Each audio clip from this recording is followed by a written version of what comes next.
من الشيطان اللعين الرجيم. بسم الله الرحمن الرحيم.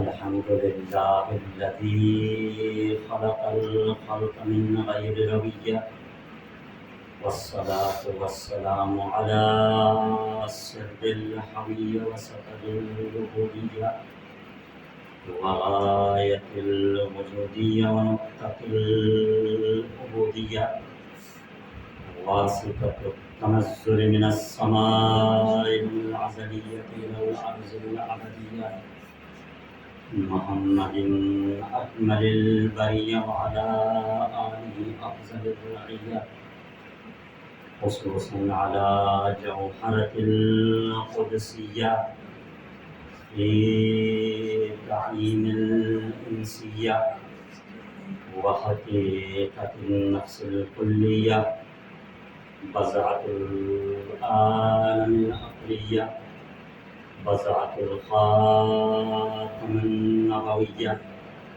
التي خصها الله بالخصائص الجلية وفطمها من النكائس السلفية، الرازية الزاكية فاطمة المرضية، ولعنة الله على أعدائها ما بقيت الدقيقة والثانية. أما بعد، عن عبد الله بن مسعود أنه قال: دخلت يوما على رسول الله صلى الله عليه وآله فقلت: يا رسول الله أرني الحق حتى أتبعه. فقال رسول الله: يا ابن مسعود لج إلى المخدأ. فولجت فرأيت أمير المؤمنين راكعا وساجدا وهو يقول عقب صلاته: اللهم بحرمة محمد عبدك ورسولك اغفر للخاطئين من شيعتي. قال عبد الله بن مسعود: فخرجت لأخبر رسول الله بذلك فوجدته راكعا وساجدا وهو يقول: اللهم بحرمة عبدك علي اغفر للعاصين من أمتي. فقال عبد الله بن مسعود: فأخذني الحلع حتى غشي عليه، فرفع النبي رأسه فقال: يا ابن مسعود أكفرا بعد الإيمان؟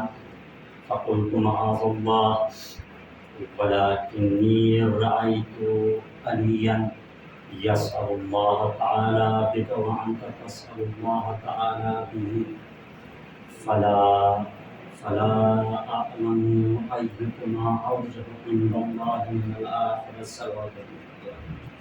اللهم صل على محمد وآل محمد. عزاداران ابا عبداللہ حسین، سب سے پہلے تو اس خالق لم یزل ولا یزال کی بارگاہ میں شکر ادا کرتا ہوں جس نے ظلمت عدم سے وجود میں لایا اور اپنی نورانی مخلوقات کے ذریعے سے سجدہ کروا کر اشرف المخلوقات کا شرف سمجھا۔ اس کائنات کے اندر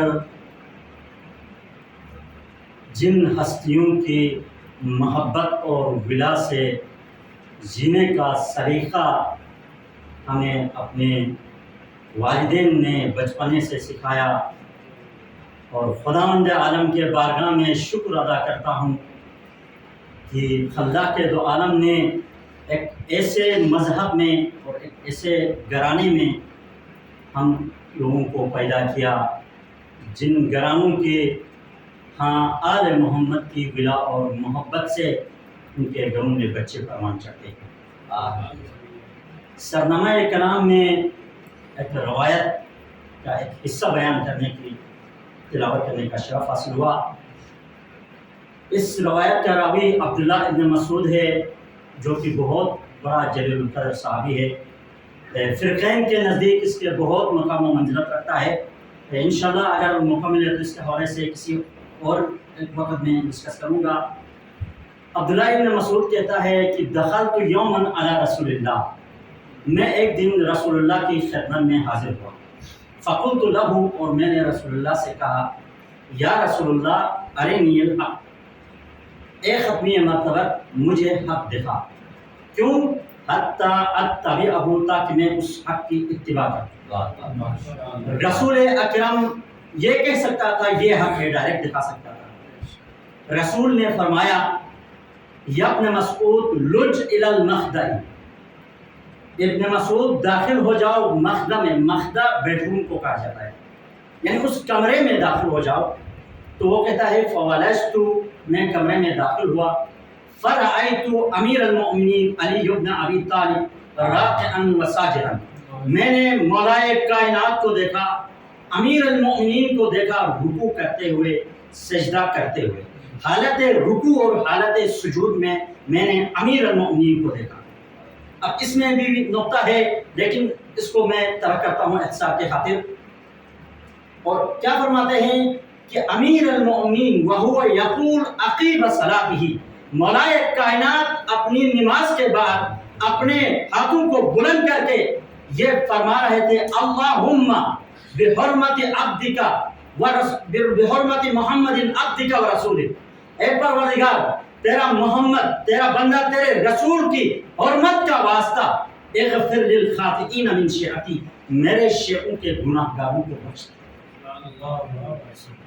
عبداللہ ابن مسعود کہتے ہیں فخرجت لاخبر رسول اللہ بذلک، میں اس مخدع سے، اس کمرے سے باہر نکلا کہ امیر المؤمنین کی اس کیفیت کے حوالے سے بیان کروں، بتاؤں۔ پھر کہتا ہے کہ فوجدتہ راکعا وساجدا، جس طرح مولائے کائنات کو جس کیفیت کے اندر میں نے دیکھا تھا بالکل اسی کیفیت میں رسول کو بھی دیکھا راکعا وساجدا، رسول بھی رکوع انجام دے رہے تھے، سجدہ انجام دے رہے تھے، وہو یقول، اور رسول بھی فرما رہے تھے اللہم بحرمت عبدک علی، اے پروردگار تیرے عبد علی کی حرمت کا واسطہ اغفر للعاصین من امتی، میرے امت کے گناہ گاروں کو بخش دے۔ پھر عبداللہ ابن مسعود بیان کرتے ہیں فاخذنی الحلع، مجھے گشی تاری، میرے جسم کانپنے لگے، کپ کپی تاری ہو گئی، حتی غشی علیہ، یہاں تک کہ میرے اوپر بے ہوشی تاری ہو گئی، میں بے ہوش ہو گئی۔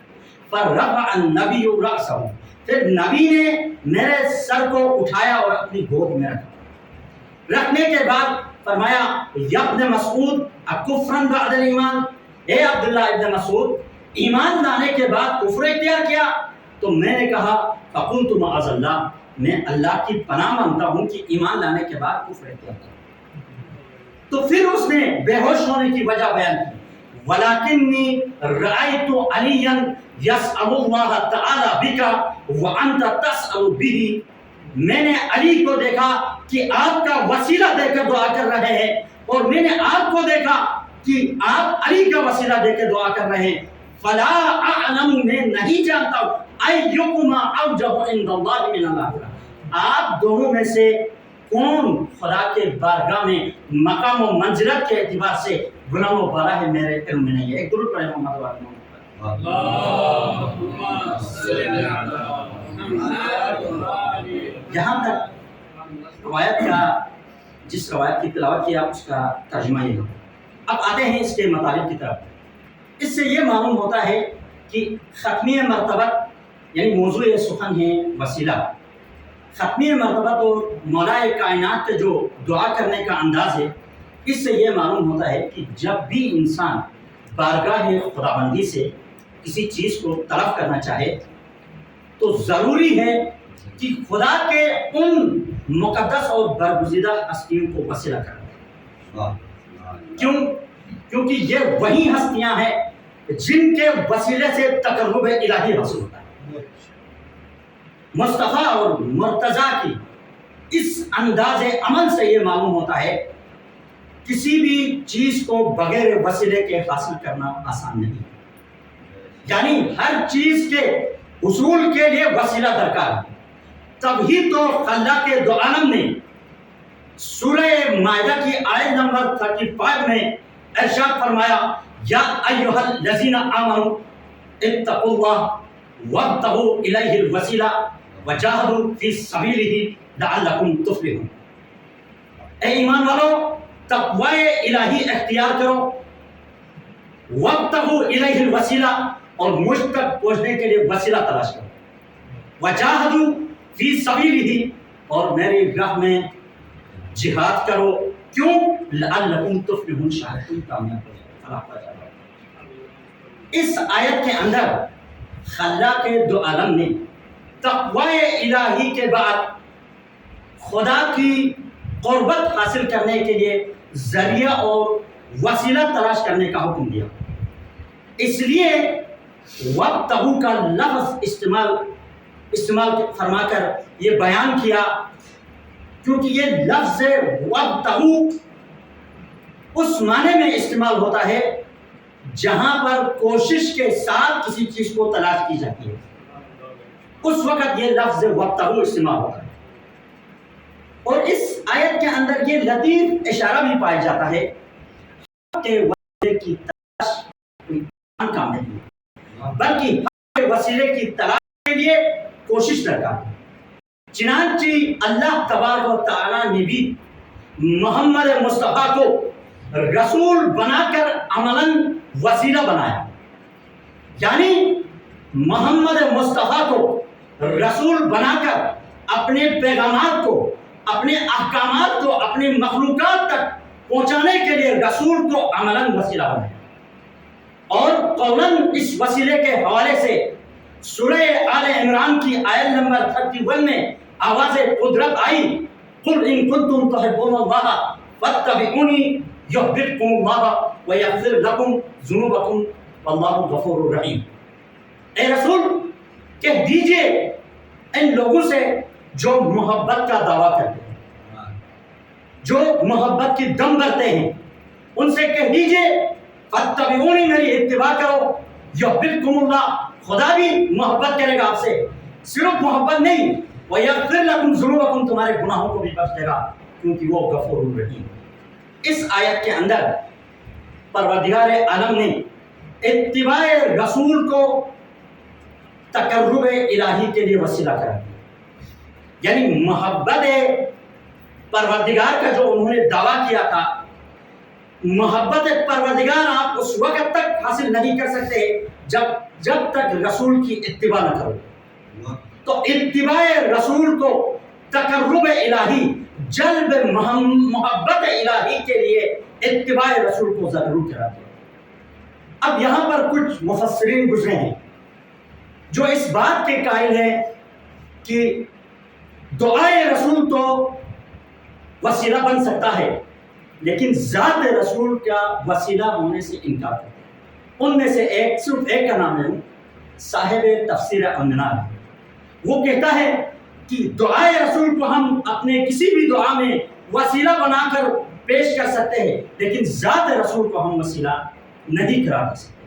یہ کچھ مفسرین کا نظریہ ہے، لیکن ان مفسرین کے لیے یہ ضروری ہے جو دعائے رسول کو تو وسیلہ مانتے ہیں، ذات رسول کو وسیلہ نہیں قرار دیتے، ان کے اوپر ضروری اور لازمی ہے وہ اس آیت کا بغور مطالعہ کرے جو سورہ انفال کی آیت نمبر 33 ہے، جس کے اندر پروردگار عالم ارشاد فرما رہا ہے وَمَا كَانَ اللَّهُ لِيُعَذِّبَهُمْ وَأَنْتَ فِيهِمْ۔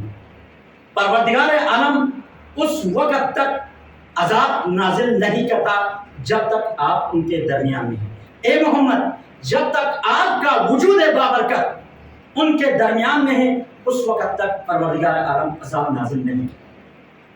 اب یہاں پر اس آیت کے اندر خلاق دو عالم نے ذات محمد کو عذاب الہی سے محفوظ رکھنے کے لیے وسیلہ کرا۔ اب وہ مفسرین جو ذات محمد کے ذریعے سے وسیلے کا انکار کرتے ہیں، ان کے لیے یہی آیت کافی ہے جواب کے لیے۔ اب آتے ہیں، یہ بات ہوئی یہاں تک مفسرین کے حوالے سے۔ یہاں رہا ایک سوال کہ وہ سوال یہ ہے کہ آیا ختمی مرتبہ کے تربیت یافتہ اصحاب رسالت معاد کو وسیلہ مانتے تھے یا نہیں؟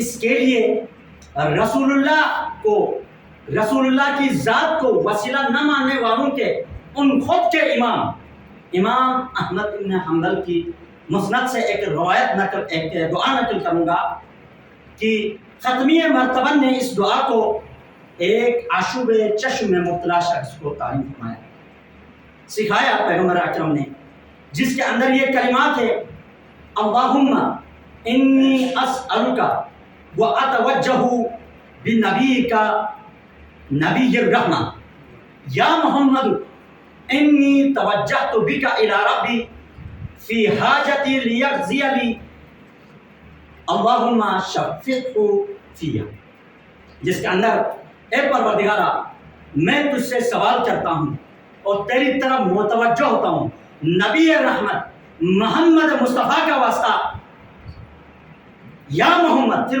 پیغمبر اکرم سے مخاطب، خود پیغمبر تعلیم دیتا ہے، یا محمد انی توجہت، میں آپ کی طرف متوجہ ہوا ہوں، اے پروردگار میں آپ کی طرف متوجہ ہوں، بک محمد کے وسیلے سے آپ کی طرف متوجہ ہوں میری حاجت کی برابری کے لیے، اور محمد کی سفارش کو میرے حق میں قبول کرنا۔ ایک درود پڑھیں۔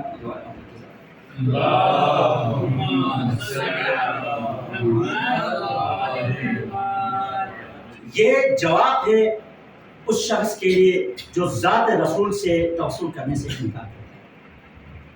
بس اگر حق اور حقیقت کی تلاش کرنا، حق اور حقیقت کو پہچاننا ہو، وسیلہ حق کو ڈھونڈنا ہو، تو ہمیں ضرور در حسین پر آنا ہے۔ در حسین وہ در ہے جس کے توسط سے ہم تقرب الہی حاصل کر سکتے ہیں۔ حسین کی ذات وہ ذات ہے جس نے حق کی معرفت کروانے کے لیے، دین مبین اسلام کے حقیقی پیغام کو پہنچانے کے لیے، دین اسلام کی حفاظت کے خاطر اپنے اہل و عیال کے ساتھ میدان کربلا میں تشریف لایا۔ حسین ہی حق ہے اور حسین ہی وہ ذات ہے جس کے بدولت یہ گردش لیل و نہار ہے۔ حسین دین ہے، حسین محافظ شریعت اسلام ہے۔ شاہ است حسین، بادشاہ است حسین، دین است حسین، دین پناہ است حسین، سردار ندار دست در دست یزید، حقا کے بنا لا الہ است حسین۔ حسین دین ہے، حسین دین ہے، دیندار حسین کا دامن چھوڑ کر دیندار کبھی نہیں ہو سکتا۔ حسین کے بابا کل ایمان ہیں، ایماندار علی کا دامن چھوڑ کر ایماندار نہیں بن سکتا۔ حسین وجہ بقائے اسلام ہے، علی وجہ فروغ اسلام ہے۔ قصہ اسلام بے ذکر علی اس لفافے کے مانند ہے جس میں ختم ہو۔ علی کو ذرا اسلام سے جدا کر کے دیکھے کیا رہ جاتا ہے۔ دعوت ذوالعشرہ سے علی کو نکالو تو رسالت کا ثبوت ہی نہیں ملتا۔ دوش رسول سے پائے علی کو اٹھا لو، کعبہ بت خانہ نظر آئے گا۔ شب ہجرت بستر رسول سے علی کو اٹھا لو، رسول کی جان کی لالے پڑ جائیں گے۔ سورہ بلد سے علی کو جدا کرو تو دین کی صورت بگڑ جائے گی۔ علی کو جنگ خندق سے اٹھا لو تو کل کفر ہی رہ جائے گا۔ احد کی جنگ سے علی کو بچا لو تو دندان مبارک نہیں ذات رسول غائب ہو جائے گا۔ علی اگر خیبر میں نہ ہوتے تو در اب تک رہتا۔ علی کو غدیر کے ممبر سے ہٹا لو، نہ کوئی مومنین کا مولا رہے گا، نہ کوئی بخن چہنے والا رہے گا۔ علی کو ذرا اسلام سے جدا کر کے دیکھو، احکام قرآن کی تکمیل نہیں ہوگی۔ رسول ختمی مرتبہ کو کافروں اور منافقوں سے کرنے کا حکم ہے، لیکن پیغمبر اکرم نے کسی منافق سے جنگ نہیں کی، اس کی تکمیل علی نے کی اور حق۔ اگر علی کو جدا کر لیا جائے تو رسول کی تجہیز و تقدیم ہی رہ جاتی۔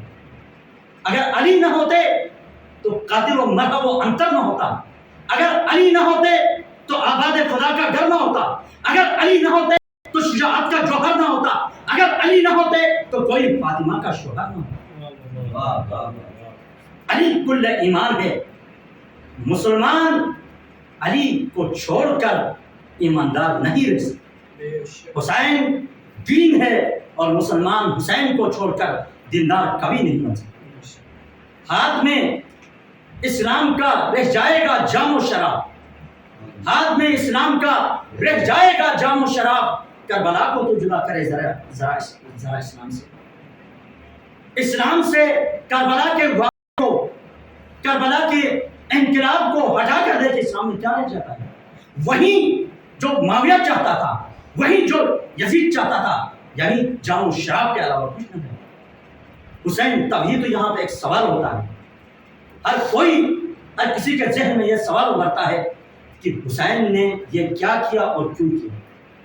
کیا ملک گیری کے شوق میں کوئی یوں اپنا گھر لٹاتا ہے، اپنے جانوں کے گلے کٹواتا ہے، 6 ماہ کے چاند کو تیروں کے حوالے کرتا ہے؟ یہ صرف اور صرف اس لیے کہ 1,24,000 رسولوں کی کوشش سے برباد ہو گئی۔ خدا کے حبیب، انبیاء کے سردار کی مرکز انوار بر کی زندگی پر پانی پھرایا، رسول کی آنکھیں بند ہوتے ہی حق پر باطل کی یلغار شروع ہو چکی۔ طالب دنیا اختیارات محمدی کو للچائے ہوئے آنکھوں سے دیکھ رہے، مسند الہی تخت شاہی میں بدل چکی۔ بس اس وقت حسین نے چاہا کہ میں اپنے نانا دین کو بچاؤں، اور یزید معاویہ کا جو شہزادہ تھا، یزید جو کتوں کا دل دادا تھا، کتوں سے اپنا دل بہلا رہا تھا، دربار میں عالموں کا لباس پہنا کر بندروں کو نچا رہا تھا، ممبر رسول سے حلال کو حرام اور حرام کو حلال بتلایا جا رہا تھا، رقص اور سرور کی محفلیں گرم تھی، حسن و جمال کے بزم آرستہ تھے، دولت کے نشے اور طاقت کے خمار میں باپ دادا کی وصیتوں کا خیال آیا، اور حسین کو مقصد راہ میں صدرہ پایا۔ اپنی آبائی سیاست کے تحت چاہا کہ حسین کو اس طرح ختم کہ قتل ایک راز بن کر رہ، لیکن میرا مولا ابا عبداللہ حسین نے فرمایا کہ حسین بقائے اسلام کے خاطر جان دینے کو تیار ہے، حسین بقائے اسلام کے خاطر اکبر کی جوانی کو بند کرنے کے لیے تیار ہے، حسین بقائے اسلام کے خاطر عباس کے بازو کو قربان کرنے کے لیے تیار ہے، حسین بقائے اسلام کے خاطر شش ماہ علی اصغر کو بھی قربان کرنے کے لیے تیار ہے، حسین بقائے اسلام کے خاطر اپنی بہن زینب کی چادر بھی قربان کرنے کے لیے تیار ہے، لیکن مگر بھائی حسن کی طرح زہر دیے جانے سے گھر کے گوشے میں جان نہیں دوں گا، بابا علی مرتضیٰ کی طرح مسجد کے کونے میں سجدے میں سر کٹا کر اصل قاتل کے چہرے میں نقاب رہنے نہیں دوں گا، بے شک سجدے میں سر دوں گا، لیکن ایک ایسی جگہ جہاں قاتل بے نقاب ہو کر سامنے آ جائے اور دنیا دیکھے کہ رواسائے رسول 3 دن کے بھوکے پیاسے کو کس نے قتل کیا؟ 1 نہیں 2 نہیں، دشمن ہی کے 1,00,000 آدمی گواہی دیں گے کہ حسین نے حاکم حقیقی کے سجدے میں سر دے دیا، ظالم کی بیعت قبول نہیں کی۔ بس حسین اپنی مقصد میں کامیاب ہوا، بس عزادارہ نے مظلوم کربلا جس منزل تک پہنچانا تھا پہنچا دیا۔ میرا مولا مظلوم کربلا 10 محرم الحرام کو جب یاروں انصار سب شہید ہوئے، یکا وہ تنہا رہ گیا، ایک مرتبہ میرے مولا استغاثہ بلند کرتا ہے، حل من ناصر ینصرنا، حل من مغیث یغیثنا، حل من معین یعیننا۔ یہ استغاثہ حسین سننا تھا، میدان کربلا کے 2 خیموں سے لڑنے کی صدا بنی، ایک خیمہ بیمار کربلا حضرت سجاد عصا لے کے نکلے، بہن زینب سجاد کو ورنہ نسل امامت ختم ہو، اور دوسرا خیمہ جہاں پر علی اصغر ہوتا تھا، جب مولا حسین نے استغاثہ بلند کیا، علی اصغر نے اپنے آپ کو جھولے سے گرایا، حسین خیمے میں تشریف لائے، بہن زینب کے ہاتھوں میں اصغر ہے، کہنے لگی بھیا حسین، جب سے آپ نے اپنی مظلومیت کی آواز بلند کی ہے، اپنی مدد کے لیے پکارا ہے، اصغر جھولے پہ نہیں رکتا، بار بار جھولے سے گرتا ہے۔ اے میرے بھیا، آپ کے جانے کے بعد یہ پیاسا رہے گا، اس کو آپ ذرا پانی پلا کر لائیں۔ جب زینب کے ہاتھوں سے عبداللہ حسین نے اصغر کو لیا، اتنے میں رباب آگے بڑھتی ہے، اے زہرا کے لال، اے میرے والد، میرے بچے کو ذرا مجھے حوالہ کر دے۔ کیوں رباب، کیا اپنے بچے کو میدان کربلا میں بھیجنا نہیں چاہتی ہو؟ کہنے لگی نہیں زہرا کے لال، میں اپنی قربانی کو تو سجاؤں۔ بس رباب نے علی اصغر کے کپڑے بدل دی اور دو جملے اصغر کے کان میں کہنے لگی۔ پہلا جملہ یہ تھا، اے میرے لال، جب تم شہید ہو جاؤ گے تو تمہاری دادی زہرا آئے گی، دادی زہرا کو میرا سلام کہنا۔ اور دوسرا جملہ یہ تھا، اے میرے لال، جب تم شہید ہو جاؤ گے تیرا دادا علی مرتضیٰ حوض کوثر سے جام کوثر لے کر آئے گا تمہیں لانے کے لیے۔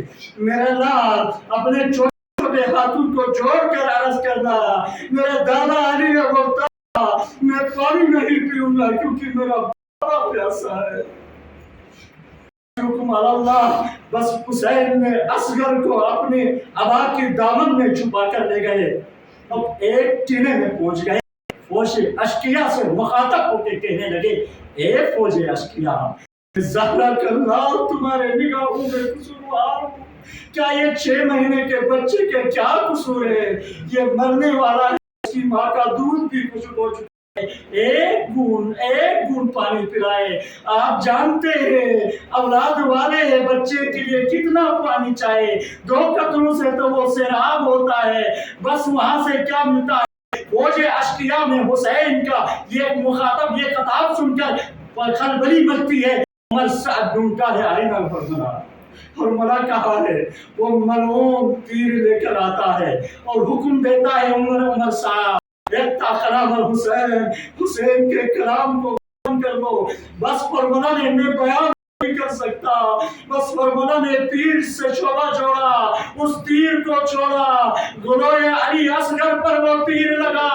اصغر کا وزن کم تھا، تیر کا وزن زیادہ تھا، بس خون بہنے لگا۔ ابا عبداللہ حسین نے اس خون کو اپنے چلوں میں لیا اور چاہا کہ آسمان کی طرف پھینکوں۔ ندائے آسمانی آئی، اے حسین، اگر یہ خون نہ زمین پر آسمان کی طرف پھینکو گے تو قیامت تک کوئی بارش نہیں برسے گی۔ بس حسین نے چاہا زمین پر پھینکوں، زمین سے آواز آئی، اے حسین، اگر اس خون ناحق کو زمین پر پھینکو گے تو قیامت تک کوئی گھاس نہیں ہوگی گی۔ حسین نے اصغر کے خون کو اپنے چہرے میں ملا، کچھ اصغر کے خون میں ملا۔ انکار آسماں راضی زمین نہیں، اصغر خون کا ٹھکانہ کہیں نہیں، چہرے پہ مل کے خون، شہنشاہ بحر و بر، ساری جہان عمر بھر کی۔ الا لعنت اللہ علی القوم الظالمین، وسيعلم الذين ظلموا آل محمد أي منقلب ينقلبون۔